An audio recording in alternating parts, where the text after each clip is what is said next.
Well, welcome back to another episode of Finance Uncut. In today's episode, billionaire Jeffrey Gundlach warns that the stock market is about to crash.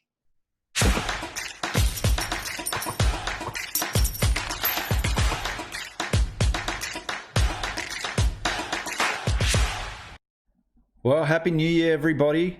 What a crazy 2020 it's been. Hopefully you've made good returns on your portfolio.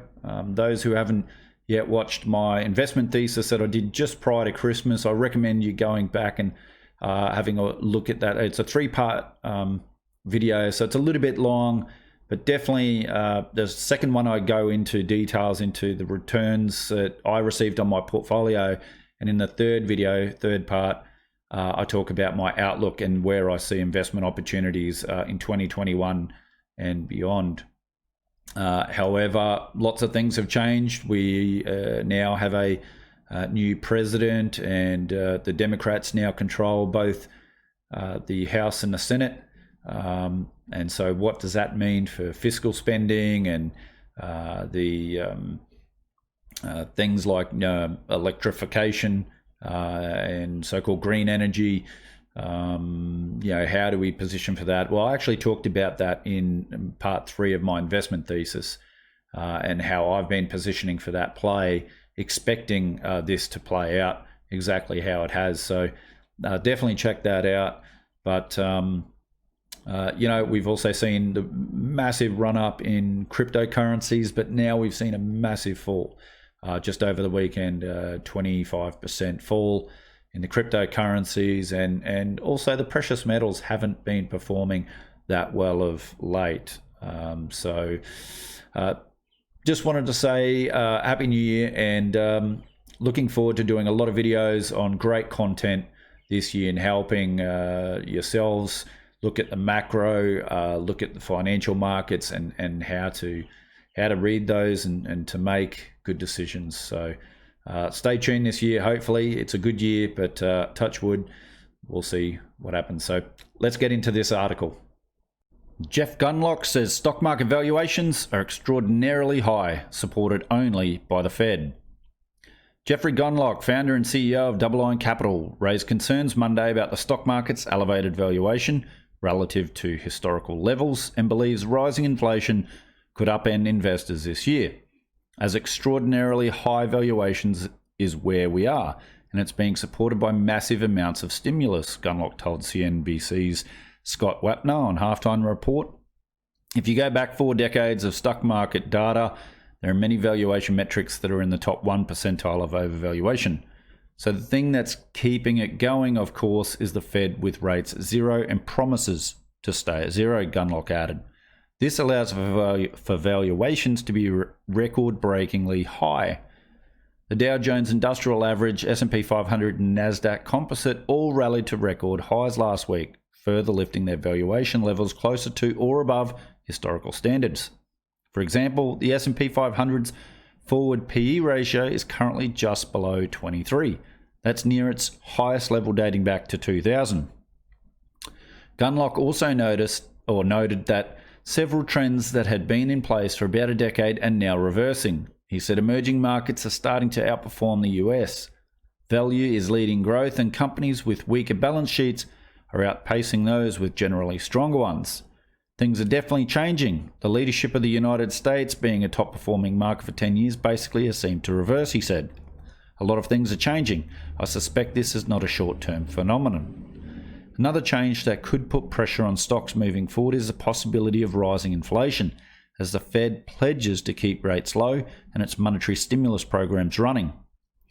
Gundlach pointed to the comment made by Chicago Fed President Charles Evans on January 4. Then Evans said, the more we get inflation up above 2%, then markets are going to understand that yes, we're in it to win it.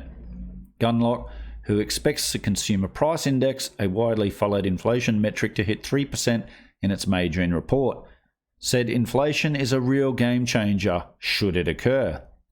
The benchmark 10-year note yield traded at 1.136% on Monday, near its highest level since March 2020.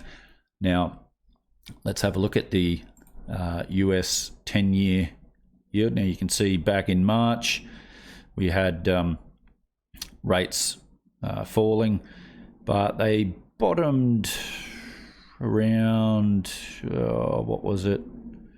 If I come down, I hate this thing. So it bottomed at around 50 basis points, but that would have been, if I get it right, about the 4th of August. So rates have well and truly doubled, or the yield has well and truly doubled since then. And what's interesting, that actually kind of correlates with gold. So if we have a look at gold, you can see gold has had this tremendous run up, but then its price peaked. What date was that? That would have been, if I get it right, about the 6th of August there.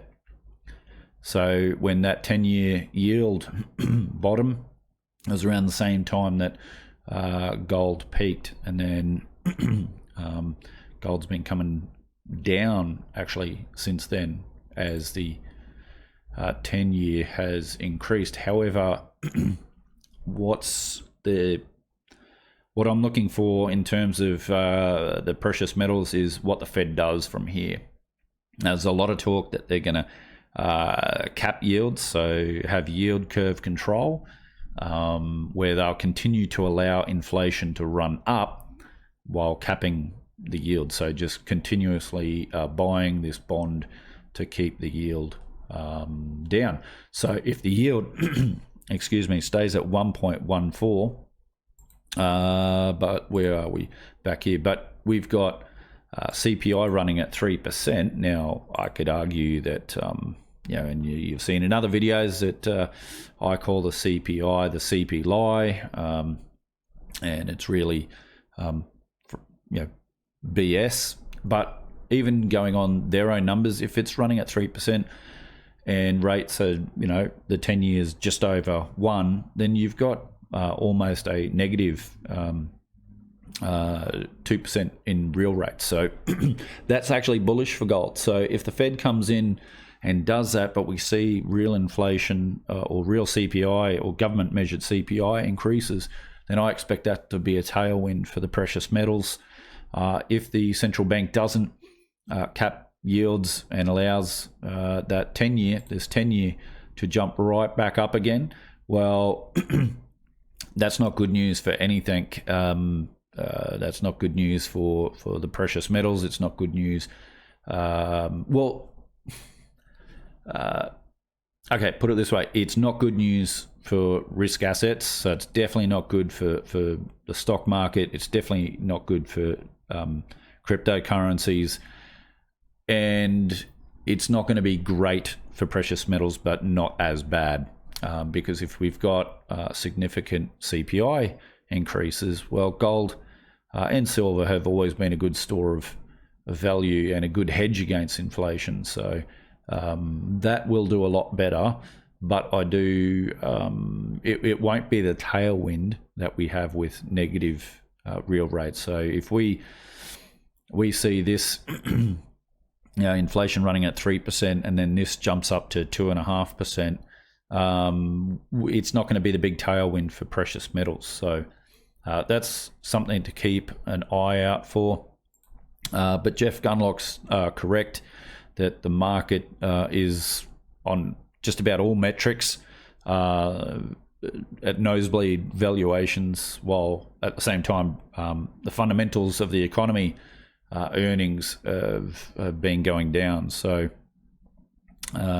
definitely interesting times, and we'll wait and see what happens, but definitely keep an eye on the 10-year, keep an eye on the CPI numbers, and keep an eye on what the Fed actually does. But, we've seen Bitcoin take, a 20-25% hit over the weekend. The precious metals have come down as well a little bit, not as much, nowhere near as much actually.